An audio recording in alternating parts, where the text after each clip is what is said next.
It's more than just poverty, it's dignity, it's hope in the heart of our community. We're building our blocks into destiny, we're breaking those chains, yeah, we're setting dreams free. It's more than just poverty, can't box me in.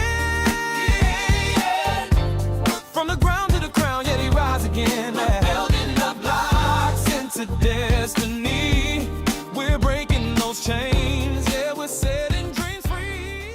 What's good? What's good? It's your man, Drayton Jackson, the host of It's More Than Just Poverty podcast. And I want to thank you all for joining me today. And I want to thank you all for just all of the love that we've been getting. I can't tell you enough the comments and everything that has been coming in about the show. I thank you. I see it. We will start responding soon, but it's just so much that's coming in. But we want to make sure that you come here and get your understanding that poverty is just not something that is happening to people. It's more than just poverty. So I want to make sure that people understand that, and let's highlight this conversation. So definitely somewhere down here, like, share, and subscribe. That's the one thing that I want you to make sure that you do. Like, share, and subscribe, and let's have this conversation really take on a broader thing. So welcome to this episode, and we're going to talk about projects. We're going to talk about housing. We're going to talk about a little bit of Section 8, but I really want to go into, people do not understand that public housing was not, and I tell you this again, it was not for poor people. It was not meant to be for poor people. So the original part of public housing had a lot to do with working families. So these are the things that I want to make sure that we understand. Projects weren't intended to be what everybody is seeing it today. And when I grew up in the projects, I could not understand. Me and my white friend, Joseph, he lived in Canarsie, and I lived in Brownsville, Brooklyn. And he had like the same type of complex that I had, but his were a little bit smaller. They only went up to 8 floors to 10. Mine's went up to 23. So if you ever see a picture of Brownsville, actually, you know what? I'm gonna show you a picture of Brownsville real quick so you can see, right? It was all of these projects. He and I had this conversation one time. Yes, he was a white boy that came into Brownsville and got out safely. So, just saying that. But we went to each other's place. We played football. He played for Sheepshead, Kings Bay, and I had played for another football team at that time. And it was just something that we just saw in each other's community, and we never understood it. So he went on, worked in the music industry, and he went to college. And he said, I got to figure out why our projects are different when we both lived the same way, right? His mother was on welfare, my mother was on welfare, but 2 different communities. So, and I want to make this very clear. This is not about race. This has nothing to do with race. This has to do with the differences in what is given to certain communities and not, and how housing became some like this. So as we both got older, we connected again, and he said, Drayton, I'm at Columbia doing research, and I found out why your projects looked the way it did and mine's looked the way it did. And I said, what was it? And he said, the amount of janitors you had compared to the amount of janitors I had. Now, if you remember my other episode, I had talked about this a little bit in the beginning, because I did not know that we only had 5 janitors for 15 apartment complexes. And when I tell you they go up to 23rd floor and all that, there was no way in the world that they can do that. Now, my guy had 12 janitors for 5 to 7 buildings. So I want you to understand the disparities of what had took place, and why today, when you look at the quote-unquote projects, or you look at affordable housing, or you look at the way it is, a lot of it has to do with management on it. So I'm not going to go deep into that, but I want you to understand that government policies helped create concentrated poverty. That is a whole gamut of policies, and we're going to go through it today. There's a lot of things that go into how we got to where we at now. Now, I want to challenge the myth, because take that away. I have lived in the projects my whole life. My friends still live there, and I'm going to give y'all a story that's going to, kind of blow your mind on why a lot of people can't get out the projects. Then I want to raise the question, why do we still follow the same things that we're doing in housing complexes today? And then I want to give you a little bit of a history of it, and just you understand how we got there and understand that part of it. So I think the key thing for me is public housing began as a solution, not a failure.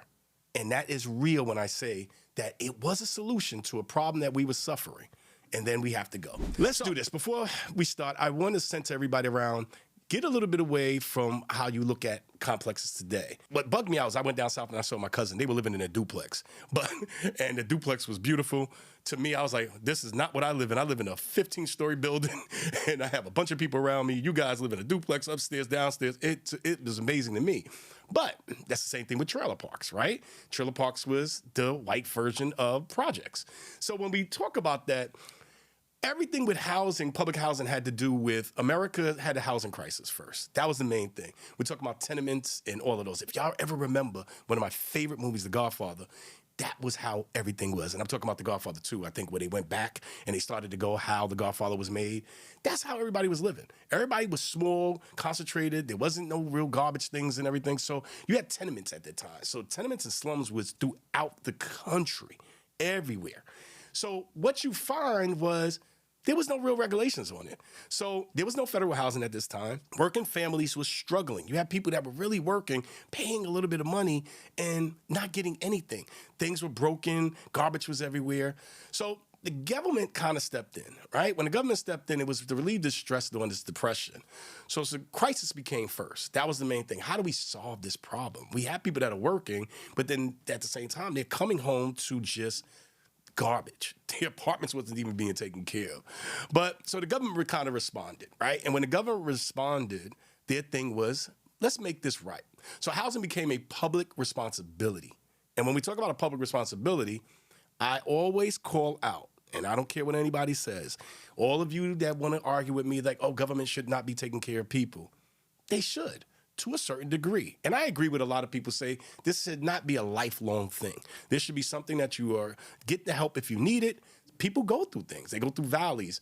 A lot of times in the work that I've had in my organization, we've seen where a gentleman lost his wife and was stacked up on bills, but they had a happy life all the way for 35 years, and then she catches cancer. Next thing you know, he has a mounting of debt. That led him into poverty, right? So we want to be conscious of when we say government shouldn't take care of people, right? Because there are some people that just needs a little bit of help to get to where they have to get to. So when housing became a public responsibility, in 1937, it changed everything.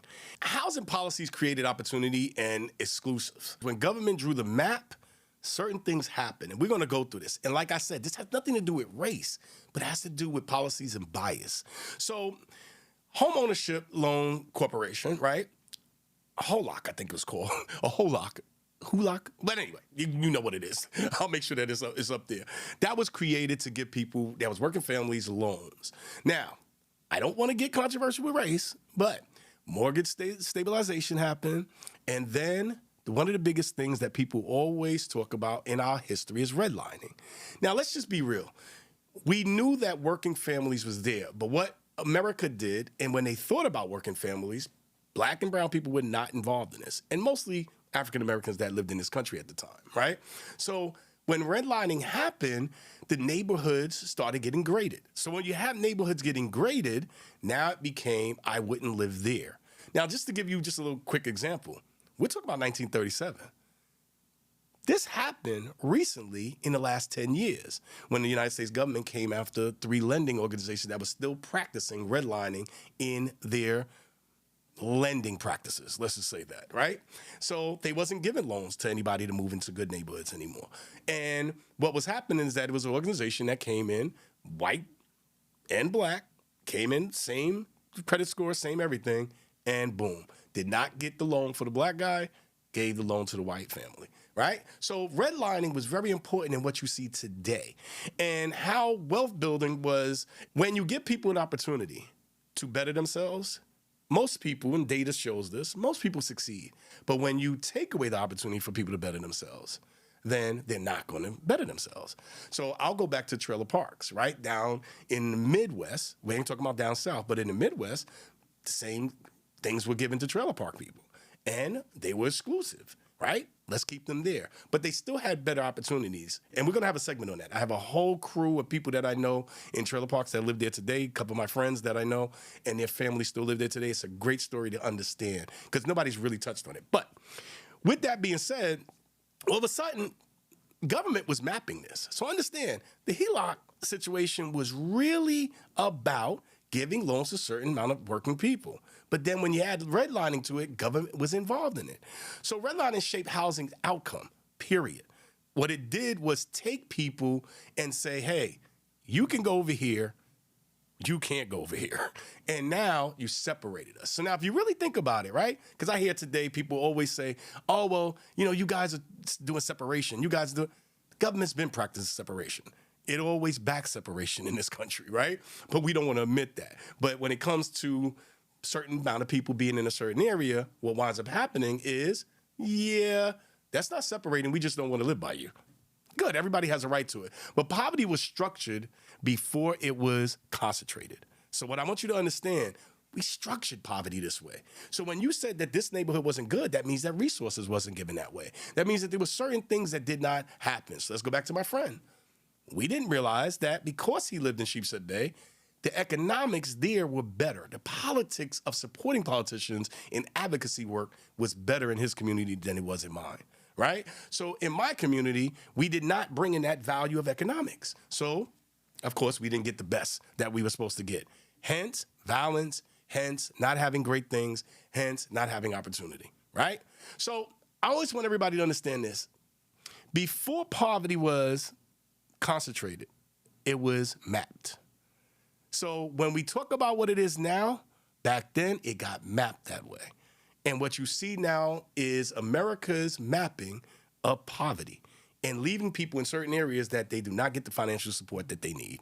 Understanding public housing, again, for working families is a critical piece because when we talk about working class families that was there, in 1937, you had the Housing Act. So, like I said, 1937 changed everything for it. So working families in public housing became something that happened. So they got what was called a small voucher to go into public housing and pay what they could based off of what they were making.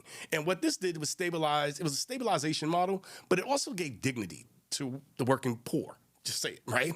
Because you had people that worked in factories, you had people that, and factories was the biggest jobs back then, but they was able to take care of their families and able to do what they want to do on both ends, both black and white, right?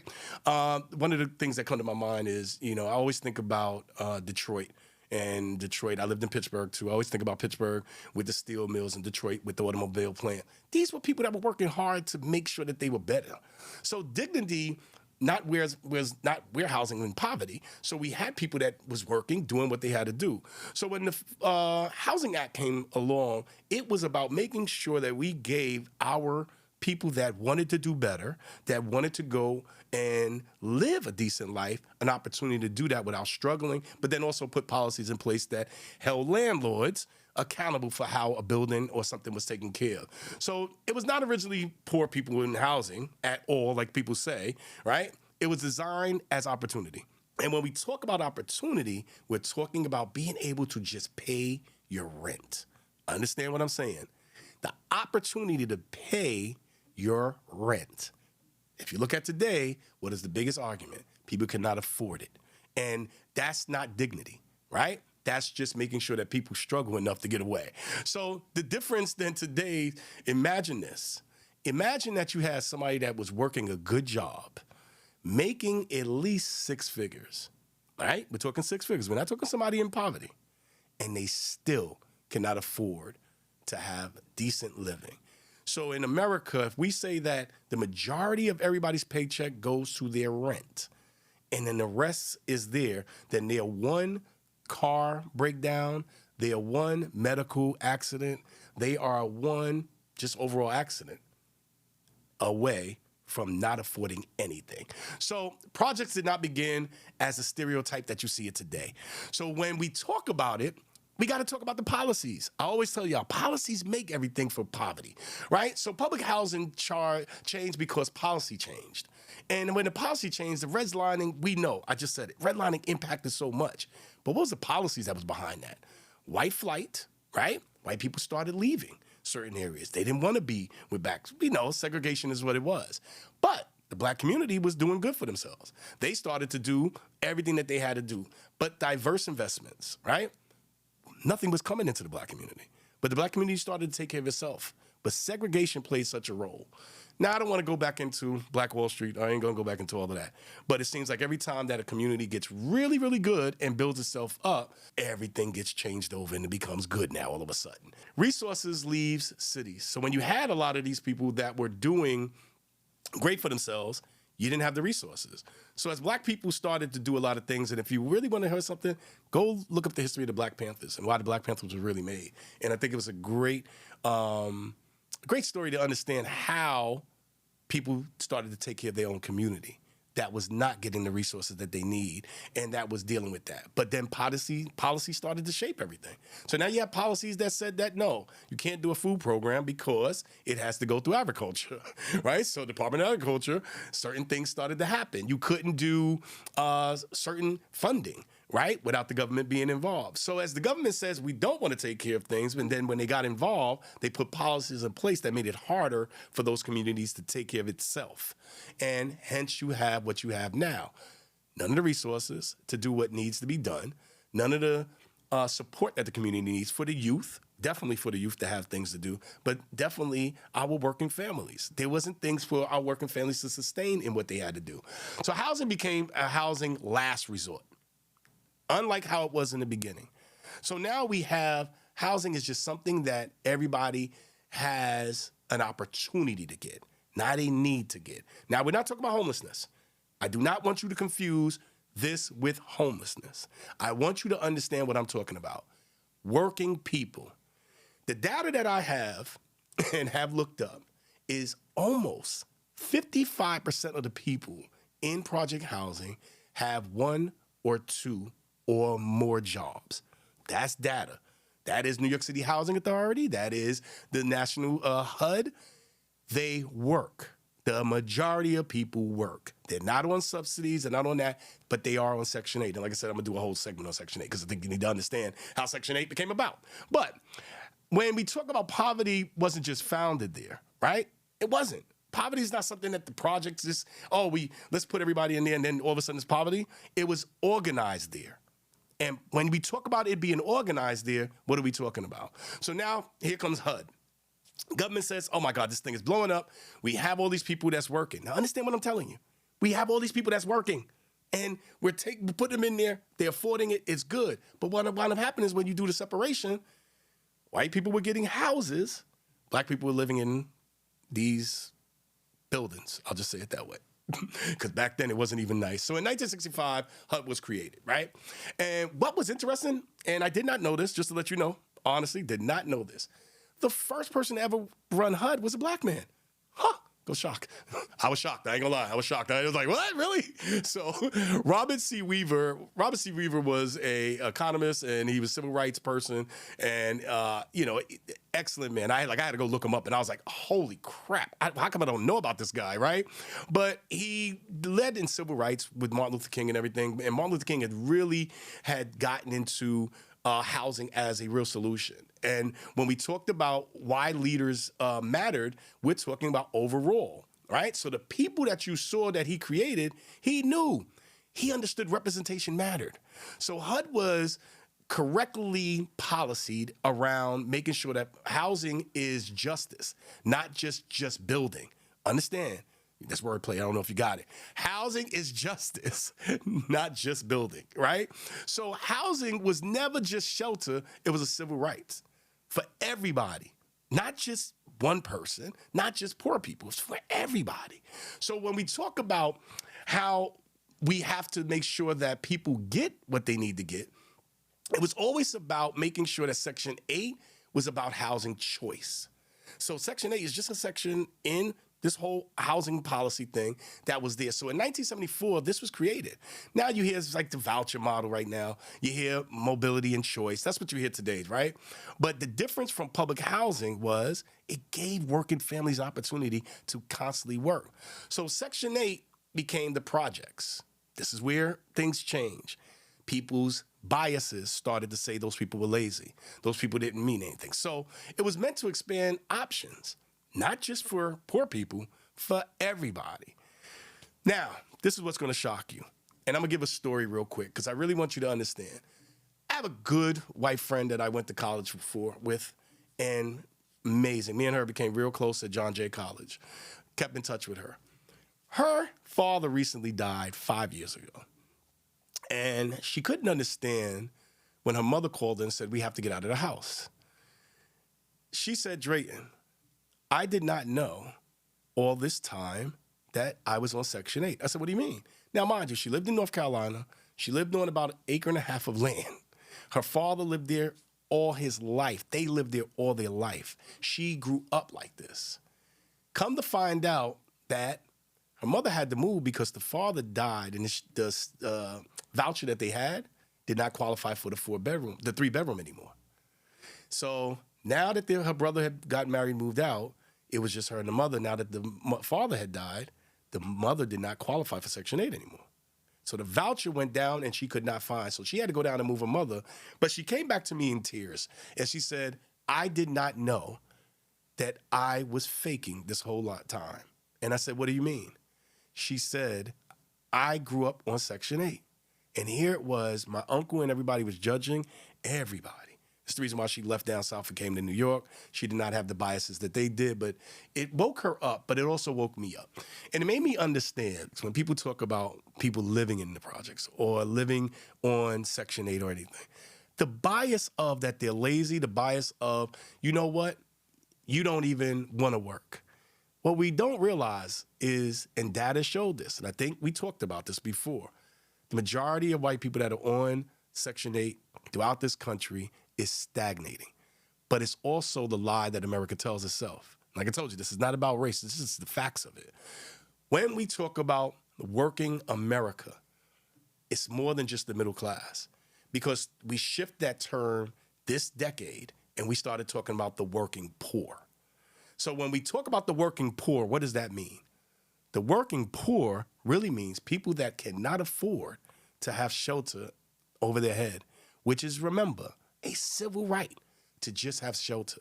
And we've gotten so far away from caring about people that are working to have shelter. So I want you to keep this in mind. And the key thing is this. If you are thinking that public housing began as something for poor people, you were wrong. Public housing began as opportunity. Policies concentrated poverty. It really made it so that when these policies were put into place, it was put into place with biases against a certain amount of people. Then the history got replaced by stigma. We talked about it before, right? The welfare queen. All of these things that happened because of government policies going into place to keep a certain section of people where it is. In New York City, my Jewish friends told me all the time that when we got to where they were putting Jews in the projects, the Jews said, no, we're not going into projects. And now it got left to people, African Americans, to take over that. So policy can build something different. So in today, public housing became associated with poverty through political choices, not because of people, but political choices. So the next time that you drive past the projects or you hear about the projects and violence and everything, think about how we got here and think about the policies that we need to change now. And think about this. The working poor now lives there constantly. This is your man, Drayton Jackson, and thank you for another episode and the show of It's More Than Just Poverty. So I want to make sure that you have all the information you need. So like, share, and make sure that you just get this information out there. Have these conversations. Let the people talk and let the people know that poverty is more than just what it is. It's not what it's seen on the surface. All right, until next time, see ya. More than just poverty, can't box me in. From the ground to the crown, yeah, we rise again.